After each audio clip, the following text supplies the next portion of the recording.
Chicken Bosnia, এটা একটা uncommon নাম। যদিও আপনারা অনেক আগেই বসনিয়া রুটিটা খেয়েছেন, তবুও আপনাদের সাথে একটু শেয়ার করতেছি কিভাবে তৈরি করলাম আর কি। ইস্ট নিছি 1 চামচ, তারপরে কুসুম গরম দুধ দিছি 1 কাপ। এগুলোকে ভালো করে মিশিয়ে নিলাম। একটু লবণ দিলাম, চিনি দিলাম 2 চামচ। চিনিটাকেও একটু মিশিয়ে নিলাম। তারপরে দিলাম আটা অথবা ময়দা, যেটাই দিতে পারেন, পরিমাণ মতো দিবেন। তারপরে সুন্দর করে একটু তেল দিবেন, রান্নার তেলগুলো আর কি, সয়াবিন তেল। তারপরে ভালো করে মথে ঢেকে রাখবেন। আর এদিকে একটা চিকেন নেবেন, চিকেনের লেগ পিস নেন আর বুকের পিস নেন, যাই নেন নিলেন। তারপরে আদা দিবেন, রসুন বাটা, আদা বাটা, সয়া সস। তারপরে দিলাম মরিচের গুঁড়া, জিরা ধনিয়ার গুঁড়া দিব, জিরা ধনিয়ার গুঁড়া। তারপরে হলুদ গুঁড়া,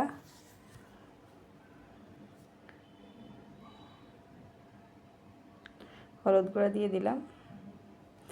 তারপরে একটু লেবু দিয়ে দিই, ভালো করে 10 মিনিটের জন্য ম্যারিনেট করে রাখলাম। তারপরে ফ্রাই প্যানে পেঁয়াজ কুচি দিলাম, গাজর দিছি, এটা আমার ডিপ ফ্রিজে ছিল আগে। তারপরে এগুলোকে একটু ভালো করে গরম করে ম্যারিনেট করা গোস্তগুলো দিয়ে দেব। দেওয়ার পরে ভালো করে একটু ঝুরঝুরা করে ভেজে নেব। একদম তেল উঠে গেলে, মোটামুটি হয়ে গেছে আলহামদুলিল্লাহ। তারপরে ডোটার ভিতরে বাতাসটা ফেলে দেব। তারপরে টুকরা টুকরা করে নেব। এটা সাইজ দিয়ে রুটিটা বেলে নিয়ে মাংসগুলো দিয়ে দিব।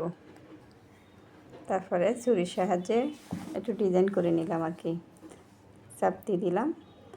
তারপরে একটা ডিমকে একটু ফাটাই উপরে দিয়ে দিব, যাতে কালারটা সুন্দর আসে।